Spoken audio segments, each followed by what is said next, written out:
Assalamualaikum warahmatullahi wabarakatuh. Selamat datang dan selamat bertemu kembali dengan saya di mata kuliah korespondensi bisnis. Ini adalah pertemuan ketiga bagi teman-teman yang belum menyimak video-video mengenai korespondensi bisnis. Pertemuan 1, pertemuan 2 silahkan dicek videonya dan dinikmati sajian penjelasan mengenai materi ini. Ini cocok sekali ya bagi teman-teman yang sedang mengikuti mata kuliah korespondensi bisnis atau bagi teman-teman yang ingin mempelajari bagaimana surat menyurat dalam bisnis ini. Bisa disimak terus updatean video dari saya. Di pertemuan kemarin kita sudah bicara mengenai bahasa surat. Nah, di pertemuan ini kita akan jelaskan jenis-jenis surat bisnis. Nah, sebetulnya saya sudah menyinggung mengenai jenis-jenis surat bisnis ini di pertemuan pertama, namun tidak begitu detail saya jelaskan. Nah, di sini saya akan coba buat penjelasannya. Kemudian untuk pertemuan-pertemuan berikutnya kita akan mengenali per jenis surat yang dijelaskan di pertemuan ini. Nah, pada umumnya di dalam surat bisnis ini ada beberapa surat ya yang kita kenal. Yang pertama ada surat perkenalan, introduction letter. Kemudian yang kedua ada surat permintaan penawaran, inquiry letter. Kemudian yang ketiga ada surat penawaran. Yang keempat itu surat pesanan. Yang kelima konfirmasi pesanan. Kemudian yang keenam itu surat klaim dan balasan klaim. Biasanya klaim ini terjadi apabila pesanan ini tidak sesuai, dan ini surat klaim diajukan dari pihak pembeli kepada penjual. Kemudian yang ketujuh itu ada surat penagihan. Surat penagihan ini kondisi kalau misalnya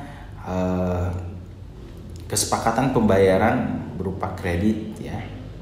Lalu yang ke-8 itu ada surat penangguhan pembayaran. Ini masih berkaitan dengan surat penagihan. Kemudian yang ke-9 adalah surat referensi dagang. Nah, kita akan coba bahas satu-satu. Namun untuk secara detail pembuatan surat masing-masing ini akan saya sajikan di pertemuan-pertemuan selanjutnya. Nah, surat perkenalan. Nah, surat ini adalah surat niaga yang berasal dari penjual kepada calon pembeli yang berisi informasi dari suatu produk. Jadi memperkenalkan bahwa misalnya PTA bergerak di pembuatan produk apa misalnya ya, lalu kita sampaikan ke pembeli agar pembeli ini tahu bahwa ada perusahaan ini dan ada perusahaan yang memproduksi barang ini. Intinya seperti itu ya. Jadi tujuan surat ini adalah menyampaikan informasi agar pembaca tertarik dengan produk yang dihasilkan dan berlanjut dengan pemesanan produk. Jadi harapannya ketika kita memperkenalkan barang kita, itu ada pemesanan dari calon pembeli. Nah, seperti itu. Maka kita perlu dibuatkan surat perkenalan. Kemudian masuk ke surat penawaran, surat permintaan penawaran. Nah, surat permintaan penawaran ini bisa disebut juga permintaan daftar harga atau spesifikasi produk gitu ya dari calon pembeli kepada penjual. Nah, biasanya surat ini adalah tanggapan dari surat perkenalan dari surat sebelumnya. Kalau misalnya ditanggapi oleh calon pembeli, nah calon pembeli akan mengirimkan surat permintaan penawaran, minta ditawarkan barang mengenai produk, spesifikasi, harga dan lain sebagainya. Ya, ini bisa dari surat atau misalnya dari pameran-pameran atau dari promosi-promosi yang sudah dilakukan oleh penjual. Ya, jadi tidak hanya dari surat perkenalan ya. Tanggapan ini kita sampaikan, surat ini kita sampaikan kepada penjual. Selain itu, selain dari surat perkenalan, bisa juga dari pameran ataupun dari promo-promo mereka gitu ya. Mereka buat satu spanduk mereka membuat sebuah iklan di media sosial dan lain-lain, lalu kita mintakan surat penawarannya. Nah ini ya, surat permintaan penawaran. Lalu berikutnya ada surat penawaran. Nah, surat penawaran ini dibuat atas dasar surat permintaan penawaran atau karena akan memasarkan suatu produk baru. Nah, kedudukan surat ini masih lemah karena memang belum ada keterikatan antara penjual dan pembeli. Jadi pembeli berhak untuk mengabaikan surat ini, pembeli berhak menolak surat ini, atau pembeli berhak juga menerima tawarannya. Ya, jadi kedudukan surat ini lemah, tidak ada keterikatan, belum ada keterikatan antara penjual dan pembeli. Ini hanya baru sekedar menawarkan saja. Nah, bagi penjual hendaknya ketika melakukan surat penawaran tentu harus menggunakan bentuk dan bahasa yang menarik, baik dan sopan, ya, agar pembeli ini saat membaca penawaran dari penjual merasa tertarik dan ingin membeli. Nah itu ya, ini adalah surat penawaran. Kemudian ada surat pesanan atau purchase order.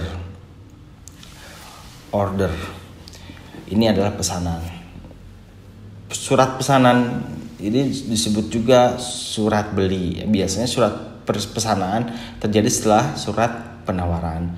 Jadi ketika kita menerima surat penawaran, apabila kita sebagai pembeli merasa tertarik ataupun mau, bisa melakukan surat pesanan, ya, melakukan pesanan melalui surat pesanan. Atau misalnya setelah ada penawaran, sebelum kita memesan, kita minta presentasi, bisa ketemu langsung, itu bisa ya. Jadi dari surat penawaran sampai ke pesanan nih bisa ada prosesnya, ya, ada prosesnya sebelum ini.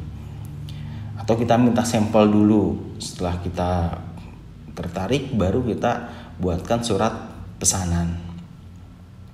Nah, ini adalah surat pesanan.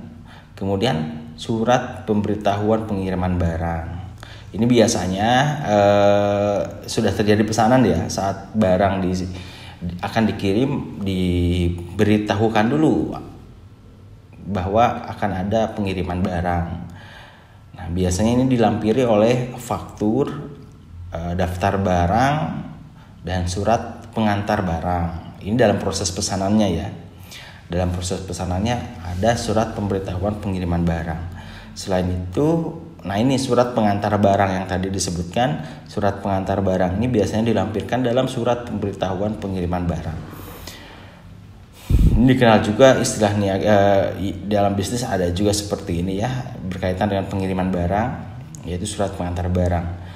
Surat ini memiliki fungsi pertama sebagai bukti penyerahan dan tanda terima barang. Kemudian yang kedua ini untuk menjamin ya bila ada pemeriksaan dalam perjalanan. Nah, biasanya kalau misalnya diperiksa di perjalanan ada surat pengantar barang, lalu dicek ya list barang yang diantarkan apa. Nah ini ada surat pengantar barang. Kemudian setelah itu ada surat klaim dan penyelesaiannya. Dalam kegiatan bisnis, surat klaim ini diajukan oleh pembeli ya apabila ada ketidaksesuaian atau masalah saat melakukan transaksi. Dari mulai misalnya penjual menawarkan barang, kemudian pembeli menyetujui dan beli, tapi saat menerima barang ada suatu masalah misalnya ya, maka surat klaim ini bisa disampaikan oleh pembeli kepada penjual. Itu surat klaim dibuat atas dasar masalah atau ada ketidaksesuaian saat melakukan transaksi bisnis. Itu surat klaim. Kemudian ada surat penyelesaian klaim. Surat ini merupakan jawaban dari penjual atas klaim dari pembeli ya. Tanggapan atau solusi atas surat klaim yang diterima dari pembeli ya. Nah, dalam prosesnya tentu ada tips tersendiri bagaimana kita melakukan jawaban-jawaban klaim dan menanggapi klaim atas solusi ya, yang kita berikan kepada calon pembeli. Kemudian ini ada surat tagihan dan jawabannya. Nah, kalau misalnya saat proses transaksi terus metode pembayaran itu dilakukan secara kredit, artinya masih ada hubungan antara penjual dan pembeli terkait dengan pembayaran. Surat tagihan ini biasanya dikeluarkan apabila ada masalah saat masalah pembayaran ya, tidak sesuai dengan kesepakatan di awal. Itu muncul surat tagihan. Misalnya penjual dan pembeli sepakat bahwa pembayaran itu dilakukan setiap tanggal 10. Nah, surat tagihan ini biasanya muncul setelah tanggal 10 apabila tidak ada ketidaksesuaian. Nah, kalau misalnya sebelum tanggal 10 kita layangkan surat, itu hanya surat pengingat dari tagihan yang akan jatuh tempo. Saat lebih dari jatuh tempo, ini akan ada surat tagihan. Nah, ini didasarkan pada masalah saat melakukan pembayaran yang tidak sesuai dengan kesepakatan. Kemudian ada surat permintaan referensi dan tanggapannya. Nah, surat referensi ini adalah surat yang berisi penilaian pihak ketiga kepada pihak pertama yang bonafide tidaknya seseorang ya, atau badan usaha atau organisasi. Jadi penilaian ini dari pihak ketiga. Surat ini dibuat atas permintaan pihak kedua karena pihak kedua akan mengambil keputusan meluluskan atau menolak permintaan pihak pertama. Nah, seperti itu. Ini surat referensi. Ini adalah jenis-jenis surat di dalam bisnis.